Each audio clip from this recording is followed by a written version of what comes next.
नमस्कार दोस्तों, मैं घनश्याम चौधरी अपने YouTube चैनल पर आपका स्वागत करता हूं। आज हम चर्चा करने जा रहे हैं बाल समारोह के विस्तृत दिशा निर्देशों पर। 2022-23 के अंदर ये समारोह मनाया जाना है।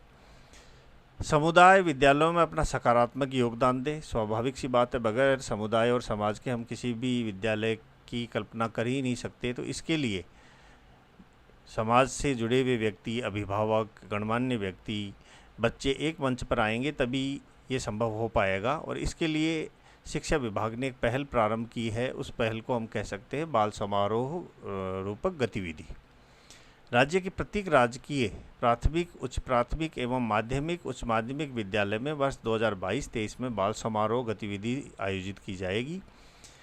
इस हेतु 53,095 प्राथमिक एवं उच्च प्राथमिक विद्यालयों के लिए 106.19 लाख रुपए एवं 15,360 माध्यमिक एवं उच्च माध्यमिक विद्यालयों के लिए 30.72 लाख रुपए बजट का प्रावधान किया गया है।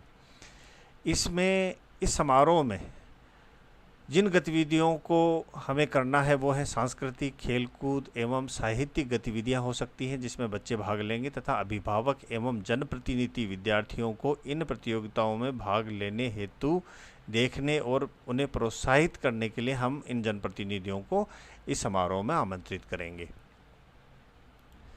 ये एक ऐसा अवसर होगा जब विद्यालय की सभी प्रमुख इकाइयां एक साथ होंगी। तो हमारे को एक महत्वपूर्ण कार्य उस दिन और करना है। एसएमसी की साधारण सभा, एसडीएमसी की बैठक का आयोजन हम कर सकते हैं, क्योंकि अभिभावक, समाज के गणमान्य व्यक्ति उस दिन उपस्थित होंगे। अभिभावकों एवं जनप्रतिनिधियों का इस प्रकार विद्यालय में आना न केवल उनमें जागरूकता उत्पन्न करेगा, बल्कि उनमें विद्यालय के प्रति अपनेपन की भावना भी उत्पन्न करेगा।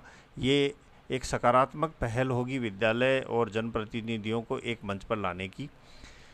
स्वाभाविक सी बात है, एक समारोह का आयोजन कर रहे हैं तो उसकी एक रूपरेखा होगी। अब हम उसी रूपरेखा के ऊपर चर्चा करने जा रहे हैं।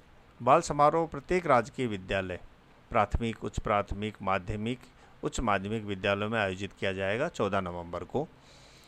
इसमें विद्यार्थी विभिन्न प्रतियोगिताओं में भाग लेंगे तथा माता पिता को बच्चों द्वारा भाग लिए जाने वाली प्रतियोगिताओं को देखने के लिए व बच्चों के साथ भाग लेने के लिए आमंत्रित किया जाएगा।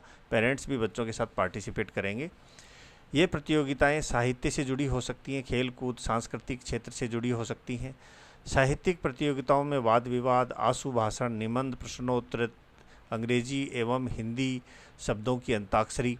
खेलकूद प्रतियोगिताओं में हम खो खो, कबड्डी, चम्मच दौड़, 100 मीटर स्प्रिंट, रुमाल झपट्टा आदि। सांस्कृतिक प्रतियोगिताओं में हम गायन, नृत्य, ड्रामा आदि को शामिल कर सकते हैं। इसके अतिरिक्त स्थानीय स्तर पर प्रचलित खेल, जो लोकल वहाँ के गेम्स हैं, उनको भी हम इन प्रतियोगिताओं में शामिल कर सकते हैं, क्योंकि लोकल गेम्स के अंदर पेरेंट्स भी बढ़ चढ़कर भाग लेंगे।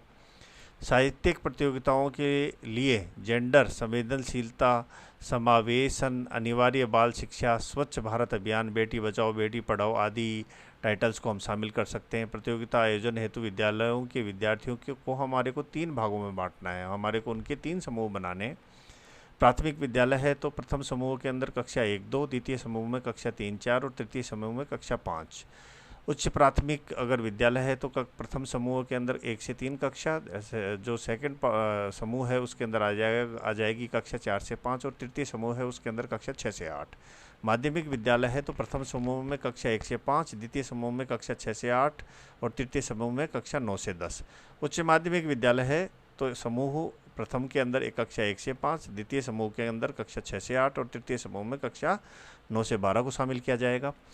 उपरोक्त प्रतियोगिता में प्रथम, द्वितीय और तृतीय स्थान पर रहने वाले छात्र छात्राओं को 20 रुपये के प्रतीक चिन्ह पुरस्कार के रूप में दिए जाएंगे। सभी प्रतियोगिताएं एवं पुरस्कार वितरण समाप्त होने के पश्चात एसएमसी साधारण सभा, एसडीएमसी की बैठक आयोजित की जाएगी। बैठक में साधारण सभा के पिछले बैठक से अब तक की कार्यकारिणी समिति द्वारा किए गए कार्यों की समीक्षा की जाएगी। वही सारी प्रक्रियाएं होंगी जो एसएमसी एसडीएमसी की बैठक में होती है।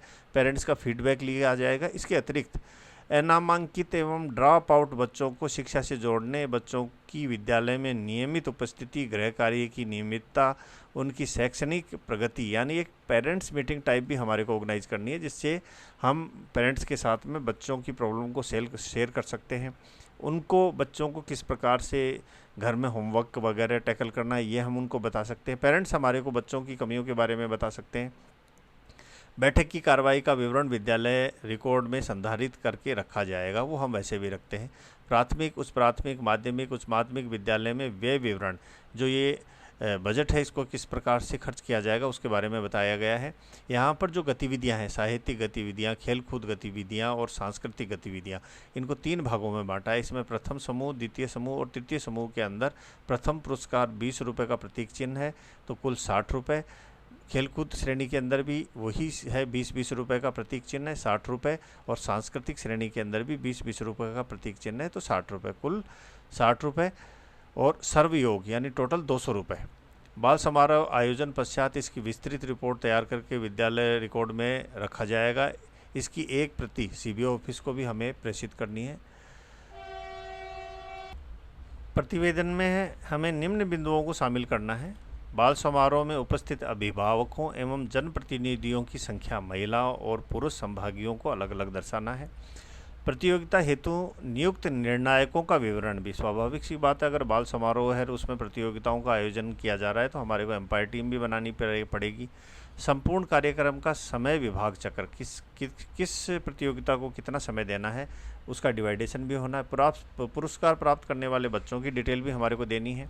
इसके लिए हमारे को एक प्रोफार्मा दिया गया है, इस प्रोफार्मा के अंदर सारी डिटेल्स भर के उनको देना है। सबसे पहले सीरियल नंबर आ जाएगा, प्रतियोगिता का नाम आ जाएगा, प्रथम समूह प्रथम पुरस्कार, द्वितीय समूह प्रथम पुरस्कार और तृतीय समूह प्रथम पुरस्कार। प्रतियोगिता के संबंध में जनप्रतिनिधियों, अभिभावकों एवं बच्चों से विचार विमर्श भी हमारे को करना है। प्रतियोगिता में यदि दान उपहार का सहयोग प्राप्त हुआ है तो उसका संपूर्ण विवरण एवं भविष्य में प्रतियोगिता को और प्रभावी बनाने के लिए हमारे को सुझाव लेने हैं। विशेष ध्यान देने वाले बिंदु, समारोह हेतु निर्धारित यूनिट कास्ट प्राथमिक, उच्च प्राथमिक, माध्यमिक, उच्च माध्यमिक विद्यालय 200 रुपये से अधिक किसी भी स्थिति में खर्च नहीं करेंगे। यद्यपि दानदाता भामाशाहों से सहयोग लेकर समारोह को अधिक प्रभावशाली बनाया जा सकता है। अगर डोनेशन मिलता है तो हमारे पैसे खर्च करने की कोई सीमा नहीं है। राजकीय धन हमारे को 200 रुपये से अधिक खर्च करने की इजाज़त नहीं है। बाल समारोह कार्यक्रम बाल दिवस 14 नवंबर को आयोजित किया जाएगा। निम्न प्रपत्र में उपलब्धि की सूचना परिषद को उपलब्ध कराई जाएगी। बाल समारोह आयोजित वित्तीय एवं भौतिक उपलब्धियां हमारी इस प्रकार से रहेंगी। भौतिक और वित्तीय ये लक्ष्य हैं, ये उपलब्धि है हमारी। भौतिक और वित्तीय लक्ष्य क्या थे और हमने कितना अचीव किया है। स्वाभाविक सी बात है, अगर किसी समारोह से फाइनेंस जुड़ जाता है तो उसके कुछ एक इंस्ट्रक्शन भी हमारे को मिलते हैं। जिस मद के लिए राशि उपलब्ध कराई गई है उसी मद में इसको व्यय करना है। व्यय राशि का यूसी बना के हमारे को निर्धारित प्रपत्र में भिजवाया जाना है। वही राशि का उपयोग के दिशा निर्देश शिक्षा मंत्रालय, भारत सरकार की गाइडलाइन एवं लोक उपापन में परादर्शित अधिनियम 2012 एवं नियम 2013 एवं वित्तीय नियमों की पूर्ण पालना करते हुए हमारे को इस पैसे को खर्च करना है। आशा करता हूँ ये वीडियो आपको अच्छा लगा होगा, ये जानकारी आपके लिए उपयोगी साबित होगी। धन्यवाद।